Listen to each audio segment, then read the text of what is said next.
السلام علیکم یا سیدی یا رسول اللہ وعلی آلہ وصحبہ یا سیدی یا رحمت للعالمین الصلاۃ والسلام علیک یا سیدی یا رسول اللہ وعلی آلہ وصحبہ یا سیدی یا شفیع المذنبین۔ بعد از حمد و صلوات، معزز سامعین و حاضرین، آج ہم قضا نمازوں کے متعلق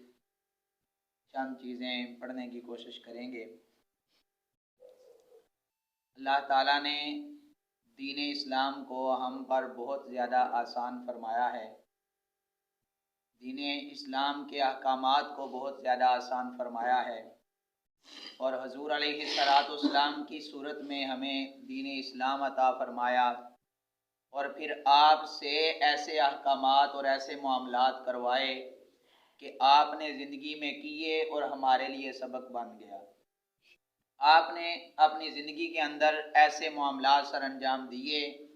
جن کے کرنے سے امت کے لیے آسانی پیدا ہوگی۔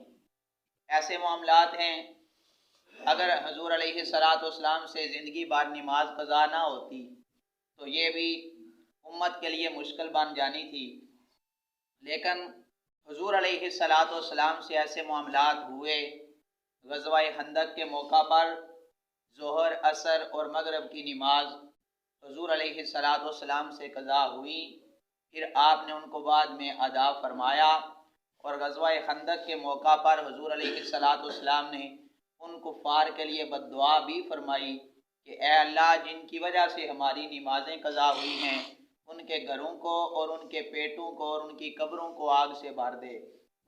تو یہ حضور علیہ السلام سے نمازیں قضا ہوئی تھی جو ہمارے لیے سبق بن گیا، آسانی ہو گئی۔ ویسے تو قضا کرنی نہیں چاہیے، بڑا سخت گناہ ہے نماز کو، لیکن اگر ہو جائے تو پھر اس کو اللہ تعالیٰ کی بارگاہ میں توبہ استغفار بھی کرنی چاہیے، اور توبہ استغفار کے ساتھ ساتھ نماز بھی ادا کرنی چاہیے۔ صرف توبہ استغفار اس نماز کی ادائیگی نہیں یا اس کا کفارہ نہیں، بلکہ توبہ استغفار کے ساتھ ساتھ اس نماز کی ادائیگی بھی کرنی چاہیے۔ پھر دیکھیں قضا نماز کے متعلق اس کی نیت کس انداز سے ہونی چاہیے۔ قضا نماز کے متعلق نیت اس انداز سے کرنی چاہیے کہ انسان کی جتنی بھی نمازیں قضا ہو چکی ہیں، نیت اس انداز میں کرنی چاہیے کہ میں اب فلاں دن کی فلاں نماز ادا کر رہا ہوں۔ مطلب ایک ہفتے کی نمازیں قضا ہیں تو اس انداز سے نیت کرنی چاہیے کہ میں فلاں دن، جمعے والے دن کی فجر ادا کر رہا ہوں، میرے ذمہ جو فلاں دن کی ظہر ہے میں وہ ادا کر رہا ہوں، میرے ذمہ فلاں دن کی جو مغرب نماز ہے میں وہ ادا کر رہا ہوں۔ لیکن جب یہ مسئلہ فقہائے کرام کی بارگاہ میں پیش کیا گیا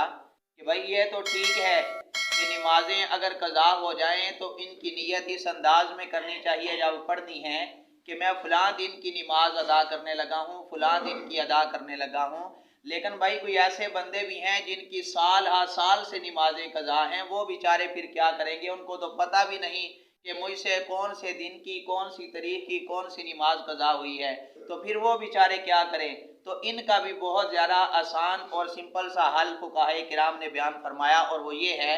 فرمایا کہ وہ پھر اس انداز سے نیت کرے کہ میں اب جو نماز پڑھنے لگا ہوں، اب جو قضا ادا کرنے لگا ہوں، یہ میری زندگی میں جتنی بھی فجر قضا ہوئی ہیں ان میں سے پہلی قضا ہونے والی فجر کو ادا کر رہا ہوں، میرے ذمے جتنی ظہریں قضا ہوئی ہیں میں اب پہلی قضا ہونے والی ظہر کو ادا کر رہا ہوں، میرے ذمے جتنی بھی عصر کی نمازیں قضا ہیں ان میں سے سب سے پہلی کو ادا کر رہا ہوں۔ تو فقہائے کرام نے فرمایا جب اس انداز سے نیت کرتا جائے گا تو اگر سال ہر سال سے اس کی نمازیں قضا ہیں تو جب پہلی پہلی کہہ کر نیت کرتا جائے گا تو ایک ایک نماز اس سے ساقط ہوتی جائے گی۔ اس انداز سے شمار کر کے قضا نماز کی نیت کرنی چاہیے۔ پھر قضا نمازوں کے اوقات کیا ہیں، کب کب نماز کو قضا کیا جا سکتا ہے؟ تو 3 مکروہ وقت، سورج طلوع ہوتے وقت، زوال کے وقت اور سورج کے غروب ہوتے وقت، ان تینوں اوقات کو چھوڑ کر باقی کسی بھی وقت میں نماز کو ادا کیا جا سکتا ہے۔ قضا نماز کسی بھی وقت میں پڑھی جا سکتی ہے۔ پھر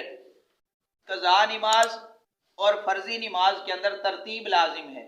ایسا بندہ جو صاحب ترتیب ہے، صاحب ترتیب اس کو کہتے ہیں جس کی زندگی بھر کوئی نماز ہی قضا نہیں ہوئی۔ تو ایسا بندہ جس کی زندگی بھر میں کوئی نماز قضا نہیں ہوئی، جب سے ہوش سنبھالا ہے، جب سے نماز فرض ہوئی ہے، اس سے لے کر اب تک، تو ایسے بندے کی اگر کوئی نماز قضا ہو جائے تو جب تک یہ اس کے ذمہ ہے اس وقت تک دوسری نماز جو ہے وہ ادا نہیں ہو سکتی۔ مثال کے طور پر فجر کی نماز پڑھی ہے، ظہر کی نماز بھول گیا، تو عصر کی نماز پڑھنے لگا تو یاد آیا مجھے ظہر کی نماز بھی ابھی پڑھنی ہے، وہ بھی میرے ذمہ ہے، تو سب سے پہلے وہ اپنی ظہر کی نماز ادا کرے گا، پھر اس کے بعد اپنے عصر کی نماز کو ادا کرے گا۔ اس لیے فرضی نماز اور قضا نماز کے اندر ترتیب اس بندے کے لیے لازم ہے جس کو صاحب ترتیب کہا جاتا ہے۔ صاحب ترتیب اس کو کہا جاتا ہے جس کی ایک بھی نماز قضا نہ ہو۔ ہاں، جس کی 5 یا اس سے اوپر 6 نمازیں قضا ہو جائیں تو اس کے لیے یہ حکم نہیں ہے، پھر وہ جس انداز سے نماز پڑھ رہا ہے، عصر کی پہلے پڑھ سکتا ہے، بعد میں ظہر کی بھی قضا کر سکتا ہے، اس اعتبار سے اپنی نماز کو قضا کیا جا سکتا ہے۔ اللہ تعالیٰ قضا نماز کے احکامات کو سمجھ کر عمل پیرا ہونے کی توفیق عطا